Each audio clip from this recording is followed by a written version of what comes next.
अभी तक हमने पढ़ा है कि युधिष्ठिर के द्वारा गुप्तचर के रूप में भेजे गए वनेचर से दुर्योधन की उन्नति का समाचार सुनकर और फिर युधिष्ठिर से उसे जानकर द्रौपदी अत्यंत क्रोधित होती है और उसे अपना सारा अपमान पुनः स्मरण हो जाता है। भूली तो पहले भी नहीं थी, पर फिर से उसको उतना ही क्रोध आ जाता है और वो युधिष्ठिर को युद्ध के लिए उकसाने हेतु कुछ कठोर वचन कहती है। इस तरह की बातें उनसे कहती है कि वे वनवास अज्ञातवास को बीच में ही छोड़कर अपनी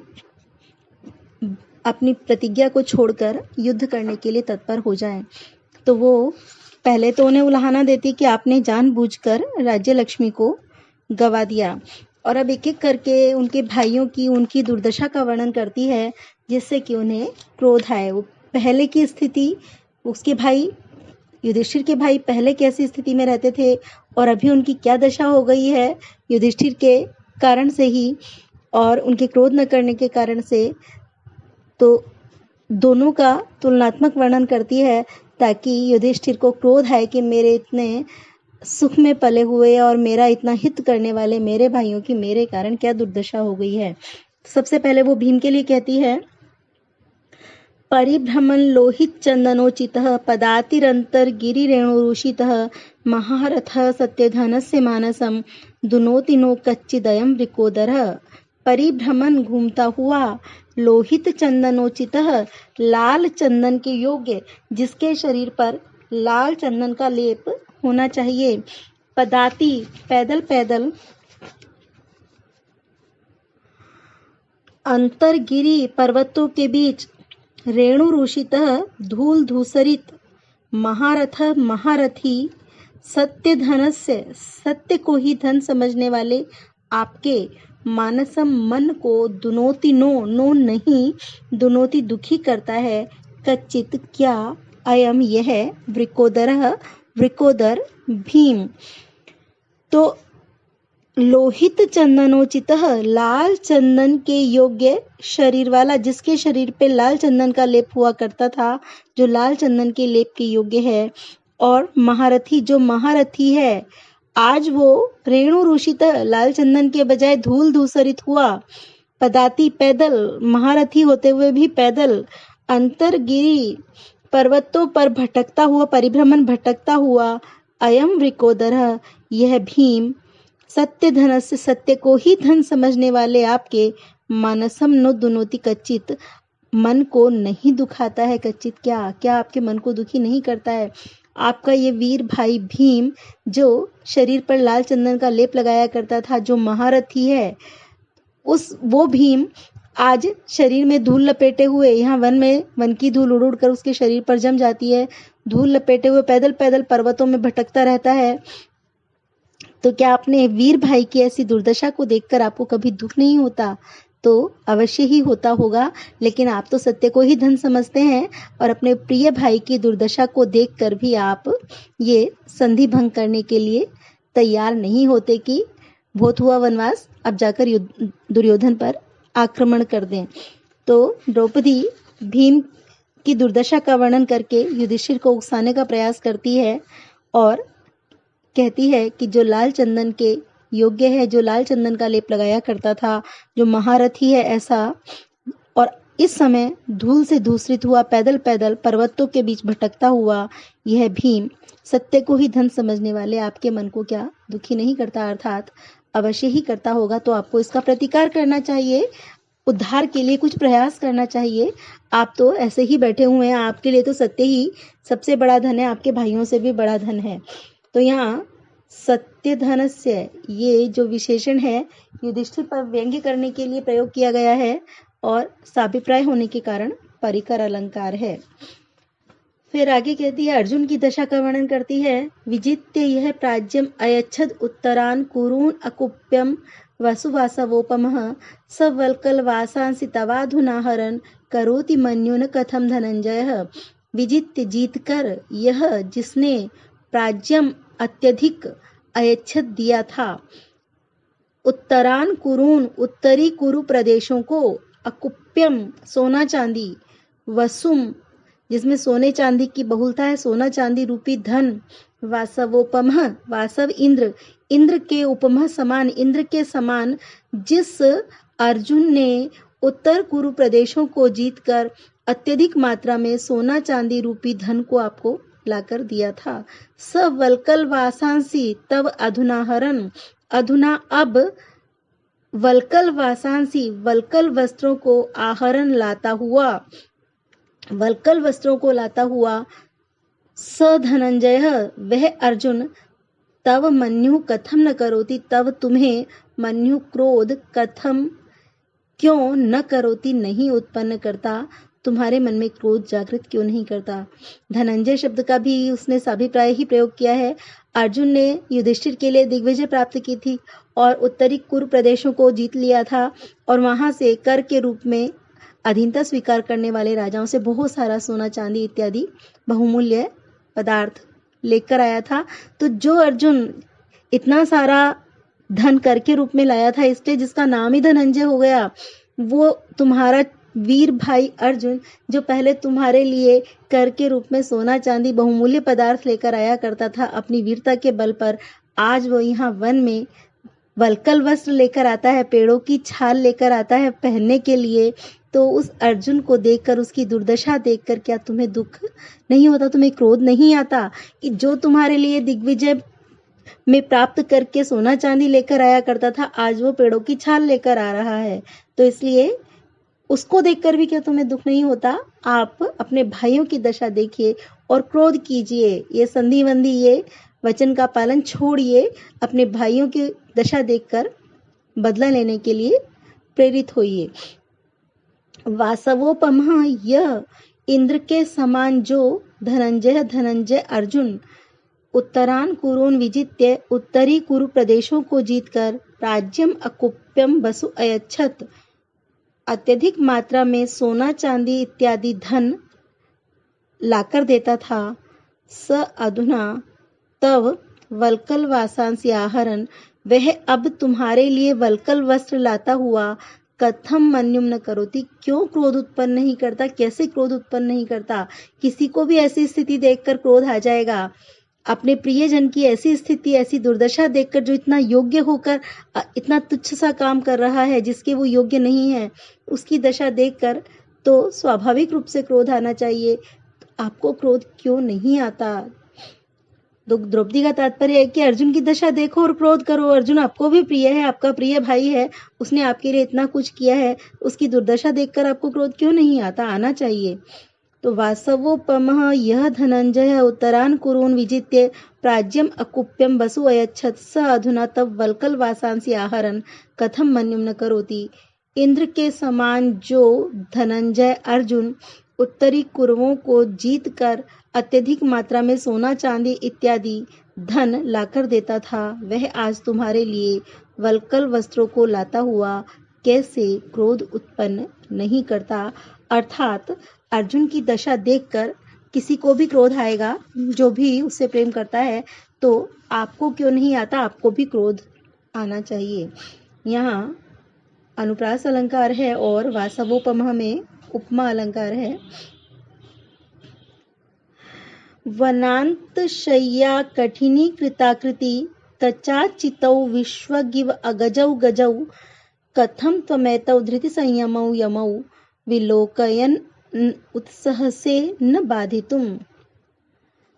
वनांत शय्या, अब भीम अर्जुन के बाद नकुल सहदेव का वर्णन करती है। वनांत, वन प्रदेश की, शय्या, शय्या पर, वन की भूमि रूपी शय्या पर सोने से कठिनी कृताकृति, कठिन कठोर बना दी गई, कृत कर दी गई, कठोर बना दी गई आकृति, आकृति वाले, कचाचितौ, बालों से घिरे हुए, जिनके बाल सब ओर बिखरे हुए हैं, विश्वक, चारों ओर बिखरे हुए बालों से घिरे हुए, अगजौ गजौ इव, अगज, अग पर्वत, पर्वत पर जन्म लेने वाले पर्वतीय, गजौ इव, हाथियों के समान, पर्वतीय हाथियों के समान, कथम, क्यों, त्वम एतौ, तुम एतौ, इन दोनों, यमौ, जुड़वा भाइयों, नकुल सहदेव को, विलोकयन, देखते हुए, न उत्साह से उत्साहित नहीं होते हो।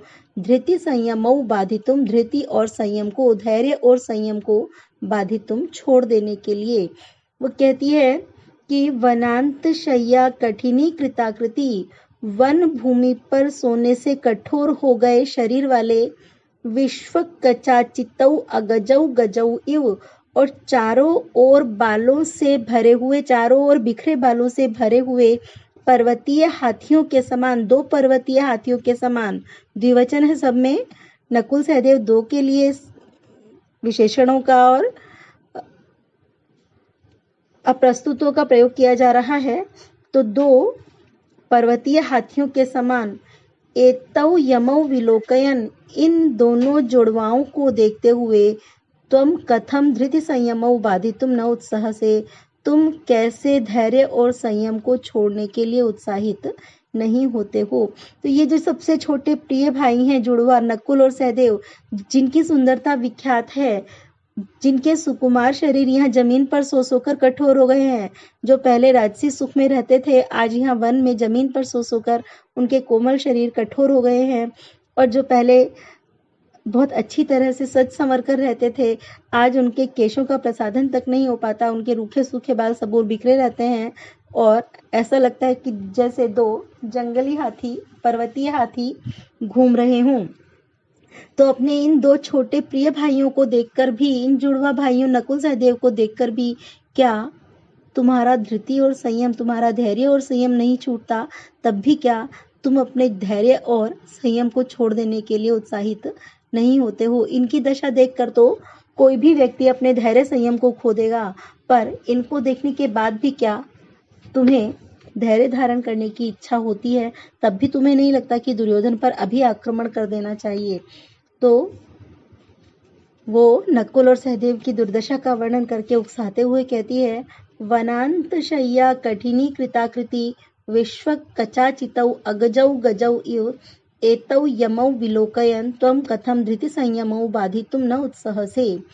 वन प्रदेश की भूमि पर सोने से कठोर बना दिए गए शरीर वाले, चारों ओर बिखरे बालों से घिरे हुए दो पर्वतीय हाथियों के समान इन दोनों जुड़वा नकुल और सहदेव को देखते हुए तुम कैसे धैर्य और संयम को छोड़ने के लिए उत्साहित नहीं होते हो?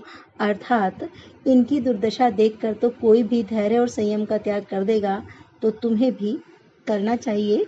धैर्य और संयम को छोड़कर दुर्योधन पर आक्रमण कर देना चाहिए। यहाँ पर अगजौ गजौ में जो अगजौ में गजौ शब्द है वो निरर्थक है, क्योंकि अ के साथ में वो अर्थ देगा अग पर्वत और ज उत्पन्न होने वाला उसका द्विवचन, और गजौ गज शब्द का द्विवचन है हाथी। तो दो शब्दों का प्रयोग किया गया है, उसमें से एक शब्द निरर्थक है, इसलिए सार्थक हो तो अलग अलग अर्थ होना चाहिए, नहीं तो एक भले ही निरर्थक हो। यमक अलंकार है, ऐसी स्थिति संयमौ यमौ, पहला यमौ संयमौ का हिस्सा है, इसलिए खाली यमौ को लेंगे तो उसका कोई अर्थ नहीं है, और दूसरा यमौ का अर्थ है जुड़वा, तो यहाँ भी यमक अलंकार है। और इव अगजौ गजौ में उपमा अलंकार है। तो नकुल और सहदेव की दुर्दशा का वर्णन करके वो युधिष्ठिर को उकसाने की चेष्टा करती है। अब युधिष्ठिर की खुद की दुर्दशा का वर्णन करती है कि आप राजा थे और आज आपकी क्या दशा हो गई है। तो वो पहले भूमिका के रूप में कहती है कि मैं नहीं जानती आप किस तरीके से सोचते हैं, पर मुझे तो आपकी इस आपत्ति को देखकर बहुत तकलीफ होती है कि आप इतने कष्ट में रह रहे हो, आपके ऊपर इतनी बड़ी मुसीबत आई है। मुझे तो बहुत दुख होता है, मुझे मानसिक पीड़ा होती है। आपका पता नहीं क्योंकि सब अलग अलग तरीके से सोचते हैं। इमाम अहम वेद न तावकीम धियम विचित्र रूपः खलु चित्तवृत्तयः विचिन्तयन्त्या भवदापदां परां रुजन्ति चेतः प्रसभं ममाधयः। इमाम अहम, इमाम इसको, अहम मैं, वेद जानती हूँ, न नहीं, तावकीम तुम्हारी, धियम बुद्धि को, तुम्हारी इस बुद्धि को मैं नहीं जानती हूँ। तुम कैसे सोचते हो मैं नहीं जानती हूँ। विचित्र रूपः खलु चित्तवृत्तयः, खलु निश्चय ही चित्तवृत्तयः, चित्त की वृत्तियां, सबके मनोवृत्तियां विचित्र रूपा, भिन्न भिन्न रूपों वाली होती हैं, अलग अलग रूप वाली होती हैं। विचिन्तयन्त्यः भवदापदाम, भवत आपकी, आपदाम आपत्ति को, आपत्ति भी कैसी, पराम इतनी बड़ी आपत्ति को, विचिन्तयन्त्या सोचती हुई मेरे चेतः चित्त को तो, प्रसभम आधयः रुजंती, प्रसभम बलपूर्वक मैं न चाहूं तब भी, आधयः मानसिक पीड़ाएं, मानसिक चिंताएं, रुजंती पीड़ित कर देती हैं, दुखी कर देती हैं। तो इमाम तावकीम धियम अहम न वेद, आपकी इस बुद्धि को तो मैं नहीं जानती, आप क्या सोचते हैं मैं नहीं जानती। चित्त वृत्तयः विचित्र रूपा खलु, क्योंकि चित्त वृत्तियां, मनोवृत्तियां निश्चय ही अलग अलग रूप वाली होती हैं।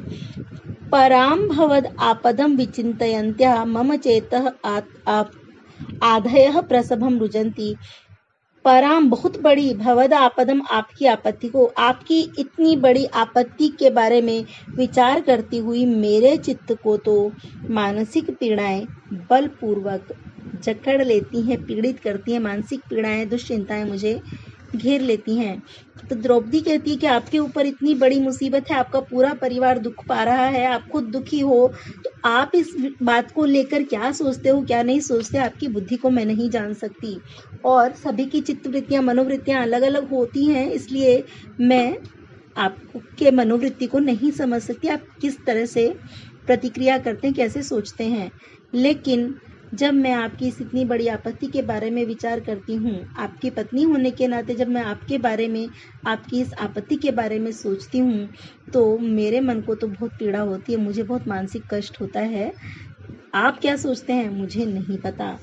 यहाँ पहली दो पंक्तियों में अर्थांतर न्यास अलंकार है, एक विशेष बात का सामान्य बात से समर्थन किया गया है।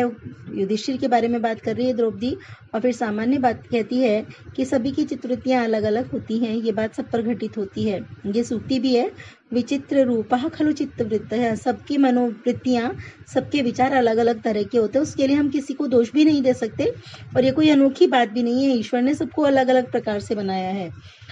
और नीचे की पंक्तियों में काव्यलिंग अलंकार है, उसकी मानसिक पीड़ा का कारण तीसरे चरण में बताया गया है। तो अर्थांतर न्यास और काव्यलिंग अलंकार है। द्रौपदी युधिष्ठिर की स्वयं की पीड़ा के बारे में भी कह रही है कि वो खुद इतने कष्ट में हैं कि उन्हें देखकर द्रौपदी को कष्ट होता है, उन्हें क्यों नहीं होता ये समझ में नहीं आता।